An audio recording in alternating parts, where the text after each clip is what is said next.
Hey, football fans, I have another draft prospect video for you. This time I talk about a record setting dominant receiver. Next in three, two, one.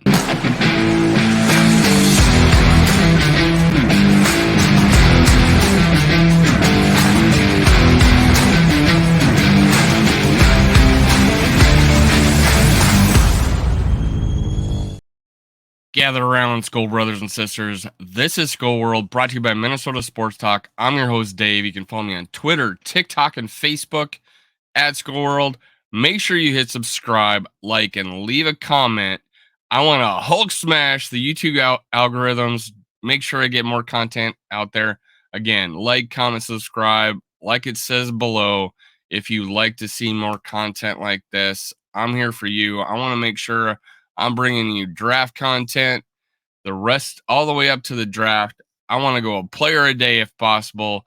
This is Skull World bringing you the 2023 NFL draft prospects. Let's go. The first guy, the second guy, but I'm not going to keep track. I'll lose my mind. Is Ohio State wide receiver. Let me bring him up, man. Jaxon Smith-Njigba. I hope I say that right. I'm going to go with Jackson. Jackson, Ohio State. Now, this man had a hamstring injury, didn't play much as a freshman, dominated as a sophomore. Let's bring some of that up. So, Jaxon Smith, wide receiver, Ohio State, height 6'1, 200-pound class, junior. He's coming out early. He only had like 50 yards receiving on like 5 catches this past year because of his injury. But this arm length, 32 and 3/4, not bad. Wingspan, 78 and 7/8. Hand size, 9 and 5/8. That's really good. I love it for a receiver to have bigger hands. 40 time, 4.48. He's not dominant, but he makes up for it in skill. In 2021, set records for Ohio State: 95 receptions, 1,606 yards, 16.9 average, 9 TDs. I believe broke Chris Carter's record. That name should sound familiar. So, my man, Jaxon Smith-Njigba. This guy, this is a potential, drop in the draft only because of the injury and other positions are kind of dominant this draft that receivers this year could fall compared to like last year when it was just littered with high end talent. When a guy only plays one solid year, maybe teams pass on him. Don't want to take the risk, has the hamstring injury. This guy's a candidate. Hey, if he shows a really good 40 time in the combine, let's say, he could move up. That's my thought process on it. I could be wrong, but the fact that you had one good season, that's it in college, that's it. On one good season.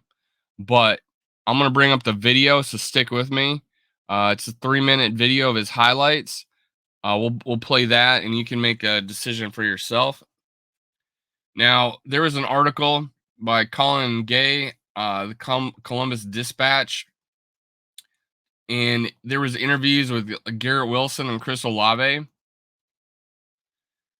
Now, those names should sound familiar because those guys came out in the draft last year and were pretty highly drafted and ended up being pretty damn good receivers in the NFL. So they had high praise for this guy. And in fact, I can't find the quote, but if not mistaken, these guys both said he was the best of the 3 receivers. Well, and he set the record while they were there, so they might think that he is the best.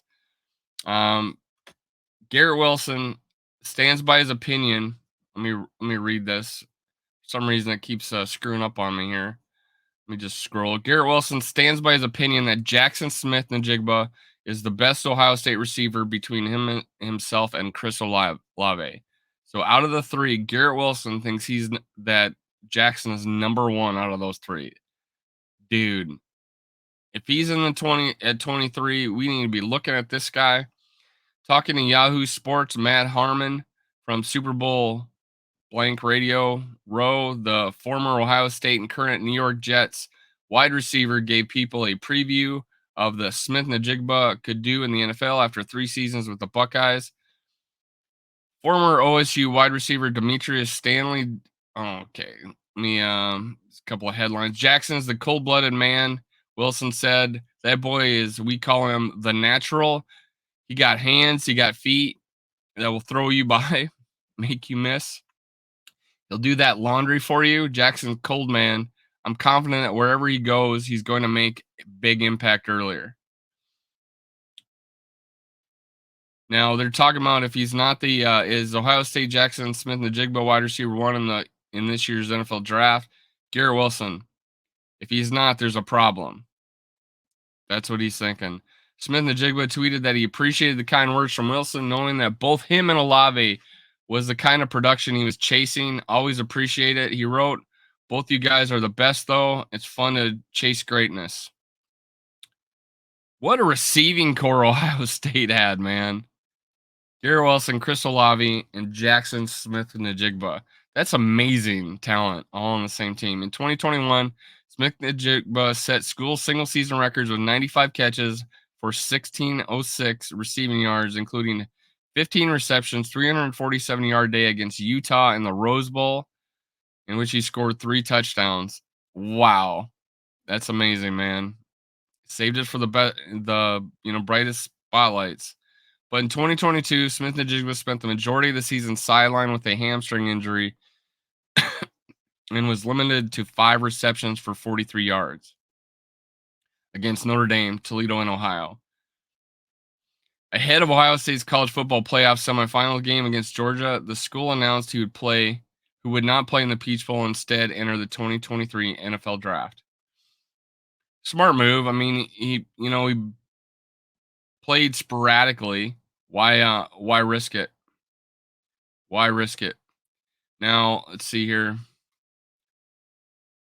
According to ESPN's latest mock draft by Matt Miller, Smith-Njigba is the second receiver off the board behind USC Jordan Addison, selected by the Seattle Seahawks at number 20 as one of 3 Ohio State players picked in the first round, along with quarterback CJ Stroud at 9 to the Carolina Panthers and offensive tackle Paris Johnson at number 13 of the New York Jets.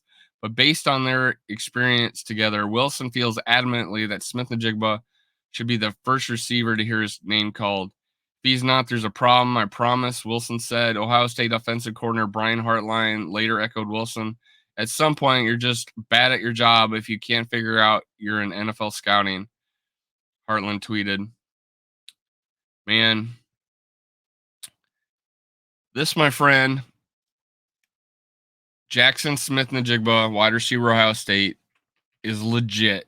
I'm going to play the video with some commentary, some light music, and you can tell me in the comments below if this is a guy you want to see. In honest to God, I see Diggs in him so much. Stephon Diggs, man. I see him a lot in this guy. There's, other players mixed in, but this guy gets open and gets separation. You'll see, there's some things you'll see where, and go watch breakdowns of this guy by commentators and stuff like that. There's things where he sets a guy up and fades to the open area, causing separation. Just such subtle things to get open. In his burst, like he sets people up and then blows by them. Okay, he's not the fastest guy in the world, but he sets them up so good. You'll see this. This is a receiver. If the Vikings are looking to get a number 2 guy and he's sitting there for us, I don't see Kwesi trading up. We don't got the ammo. But if he, for some reason, falls to 23, I would not have a single problem with Kwesi Adolfo-Mensa drafting this guy. I'm only trying to bring guys that I think are possibilities in the 20s or later, in later rounds and stuff like that. I'm not going to start talking about guys that have no chance of falling to us. But hey, crazier things have happened. If there is a glimmer of hope, if there's a rumor out there that a guy might fall, I might do a video on him. But this is a guy that's projected to be in that area. So, hey, why not? Justin Jefferson fell to us. All right, let's bring up this video. wide receiver, Ohio State. Little grainy video, but hey, some of it's better than others. This is him going up and getting it. Apparently, there's not a whole lot of video of him getting 50-50 balls, but I could see him doing it. This is one of those things where he pushes to the middle and moves to the sideline, creating space. This is him on a screen route or on a jet sweep. He has a speed to do that and the moves. So again, all this looks like digs to me, man. He looks like a little bit longer than he is. He's a 6-foot receiver, but he's a little bit longer, or 6'1". He has a stiff arm. You'll see that sometimes. Look at that. That's one of those things. Yeah, there's a stiff arm, and him bringing his hands up at the last second to deke the receiver. That's him blowing by 3 guys.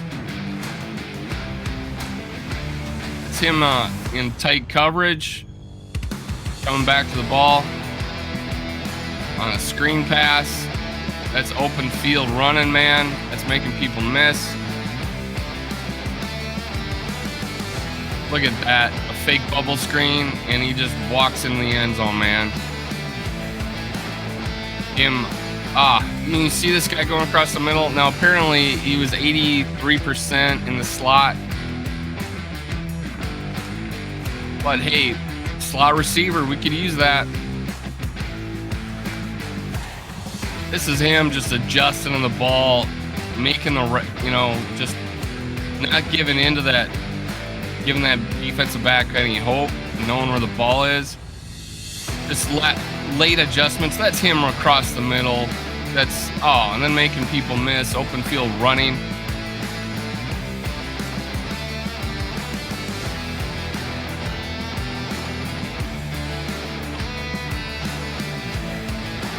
Perfect pass. Stroud looking good. Look at this. He actually ran away from some guys. There's some guys faster than him. He stayed on his feet and he's in, man. What balance. Swing pass. Made some guys miss. That's the kind of stuff we need, man. Look at that. Comes open the end zone. Wide open. Guys, I'm excited about this guy. Again, Jaxon Smith-Njigba, wide receiver, Ohio State. Height 6'1", 200-pound, class junior. Arm length, wingspan, hand size 9.58, 40 time 4.48. Did he look faster than that? I'm not sure. I think he's legit that speed. That's an Adam Thielen type of speed. 95 receptions, 1606 yards, 16.9 average, 9 TDs as sophomore year in college. Dude, did that at that age. And he doesn't have a whole lot of tread on his tires. He didn't play a whole lot his freshman year, apparently. I don't know if that was an injury thing, but junior year he got hurt, hamstring. No ligaments or anything like that. So that good is soft tissue. Hopefully that's not a reoccurring thing for him. But hey, it may have dropped him in the draft. This guy could have went a lot higher. That's what's made him eligible to be draftable by us. So these are the kind of guys that if they've dropped in the draft because of lack of production or not a whole lot of tape on them, just one season 2 years ago that you got to go off of. It didn't play at all last year. People don't want to necessarily risk it. This is kind of guy that Vikings maybe interviews at the combine and then doesn't show any interest in him, where he's telling, hey, well, because teams will do this. They'll ask, hey, what other teams are looking at you or have been calling you? And he says, well, and then he doesn't mention the Vikings because they didn't call him. Harrison Smith, that happened to him. He got interviewed at the combine. Vikings never called him one time. He falls to them and they draft him. I mean, all these players, these number one guys with the Vikings in the past was Rick Spielman. He didn't call him. He didn't want anybody to know that they were interested in him. Same thing would happen with in my interview with Darrell Madison, Alexander Madison's father. He says he had no idea the Vikings were interested in him. But they interviewed him at the combine and picked him in the 3rd round. So that's the kind of things that they can do, man. Now make sure you like, comment, subscribe if you like to see more content like this. Man, I'm excited, guys. Guys like this being a possibility for us to draft. I think a lot of good things coming, man. A lot of good players are going to be down there for us. I don't want to pass anybody up. If this type of player does not follow us, I can see us trading down. Um, I think we'll have guys that we just can't give up, and this is one of them, man. This is a player that's right there that if he falls to us, you cannot pass him up. All right, that's it, guys. Skol Vikings. Let's kill this offseason. Let's kill in free agency, kill in the draft. Let's skol. Let's go. Skol Vikings. Cue the music.